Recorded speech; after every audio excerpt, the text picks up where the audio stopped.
Hey there, Andrew here. I love to be entertained, but I have no patience, so I give every new show I watch only one episode to hook me. Welcome to Debut Review. On today's docket, this monster wants to eat me! So I saw the trailer for this some months ago, and it appears to be about some woman who is unsatisfied who wants some other woman to eat her. So there's no subtext here, I'm sure. No, it seems to be like there's a... It was given me very, what's the movie called? Humanist vampire seeking, willing, suicidal person or something like that. Seems like what we're going for here is some aquatic monster is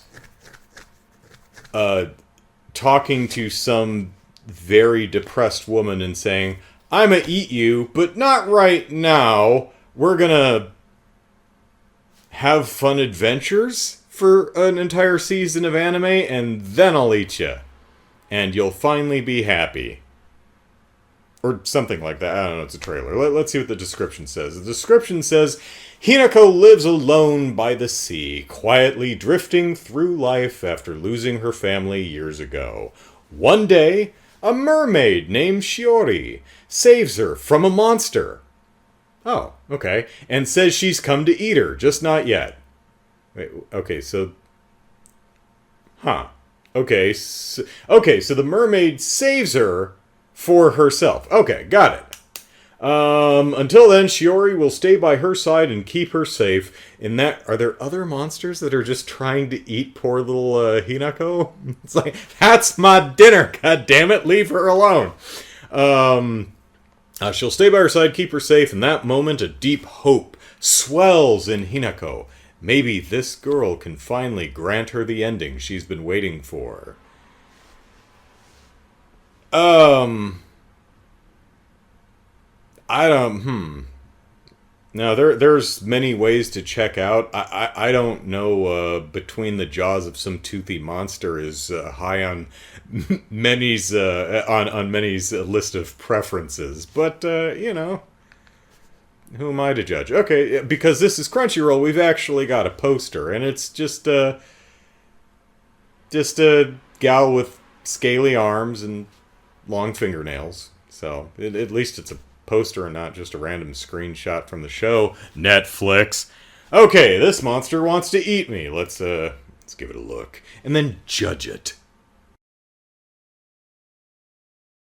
Oh my god, you guys.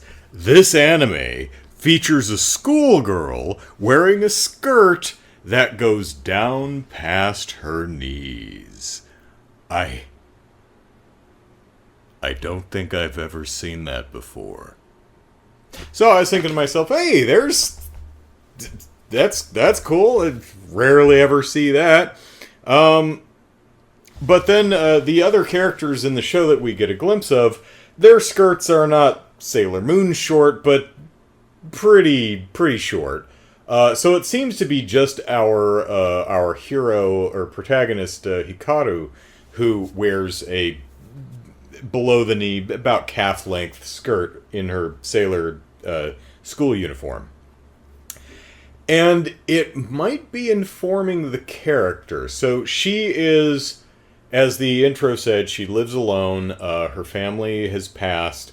We don't know how, but there's kind of a memory / hallucination / flashback, which is kind of her reaching out towards her family, almost like towards a photograph, and the edges of the photograph like collapsing in on themselves as they burn towards the center. So it's possible that she lost her family in like a house fire or something. And the fact that she wears a high neck and long sleeve shirt underneath her sailor blouse, and either hose or leggings underneath her calf-length skirt, could mean that she's hiding like burns, or maybe she got drunk and got a lot of tattoos one night. Hard to say. Or it could be that, just kind of a visual representation of not being comfortable in her own skin, hiding herself away from the rest of the world, that kind of a thing. As I was watching the show, I was trying to figure out what the metaphor is, what the theme is. And I was thinking, okay, so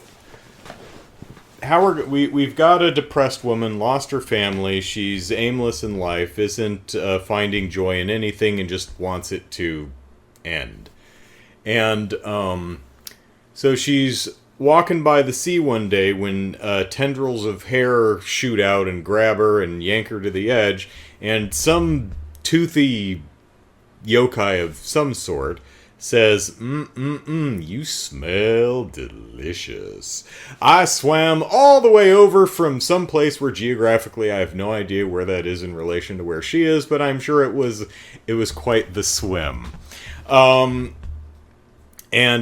she says, I'm gonna eat you, but then Mermaid Girl shows up and says, I'm gonna eat her, but later, when she tastes better. Oh, she's gonna be tasty now, but, give her time to cook and she's gonna be delish. And so Mermaid Girl fights the water yokai and rips it apart and says, hi, Hikaru, I'm Mermaid Girl, and I'm going to eat you. But not now. Later, when you taste better. You taste good now. Yes, but you could taste even better. So I'm going to protect you from all the other monsters that can't wait until you're ripe. So I'm going to protect you from all the monsters, and then once you've bloomed, once you've blossomed, then I'm going to eat you. Okay? Okay, have fun, bye. Now, this character, the mermaid character, no one else sees, and she seems to kind of appear out of nowhere and then disappear. She watches her walk away, and then she looks because someone else is trying to get her attention. She looks back, and she's gone. I'm like, okay, no one else sees the character, keeps appearing and disappearing. This is probably a representation of the dual allure of the sea. There's the immediate danger and end that the sea can represent, but then there's also the beauty and the life and the joy and the possibility that the sea can also represent. And it's going to be this clash between the two, right? And I'm like, I'm good at reading narrative. And then but it's like, hey, kids, new transfer student, and it's the mermaid. I'm like, oh, so she really exists? Oh, well, okay, could still be a metaphor. Let's see. Not really much to say about the. Oh, there was another thing. Is like the long-haired yokai knocks her on her face and she like cuts her cheek, but I mean it's completely gone the next day. There doesn't seem to be a cut. There's no bandage. No one. Her friend did mention that she was sopping wet, but didn't mention anything about a cut on her face. So I was thinking, maybe she jumped in the sea and then just pulled herself out again. And this is, this battle between this disgusting yokai that has no patience, that wants to devour her immediately, and this beautiful mermaid who also wants to devour her but sees the potential and the possibility in a full life. That battle, and that's the metaphor we're working with, and the internal struggle that our girl Hikaru is going to go through the series.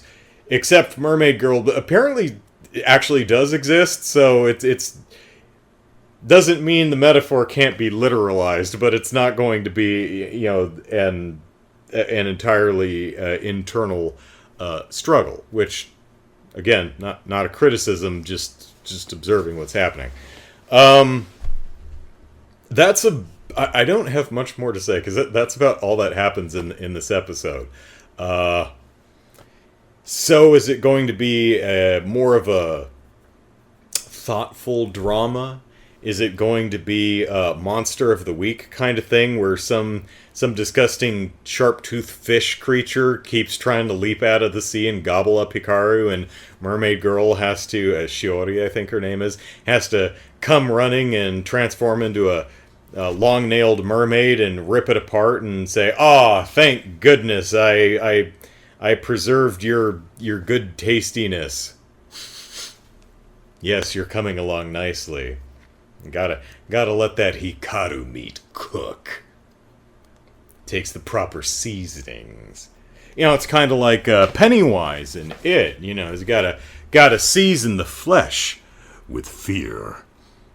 Except when he doesn't, and he just immediately pops out and starts eating a person. You know what? I guess sometimes you're just so hungry that you forego seasoning. And again, who are we to make sense of these cosmic eldritch horrors from Stephen King novels? So, did I say Hikaru? I've got some Hinako, I think her name is. Hikaru was the last debut review I did. The Summer Hikaru died. Hinako is the character in this. So yeah, I'll check out episode 2 and see if what the vibe is. Although, granted, I am a 12-year-old who every time Shiori stares Hinako in the face and says, "I'm going to eat you," I sit here and I go, because I'm 12. Hey all. Starting at noon Pacific Standard Time on Saturday, November 1st, I'll be live streaming video games for 24 hours straight to raise money for Rady Children's Hospital as part of the Extra Life charity event. Check the video description for a link to my event page where you can make a donation and see what I've got planned for this year's show. Hope to see you there.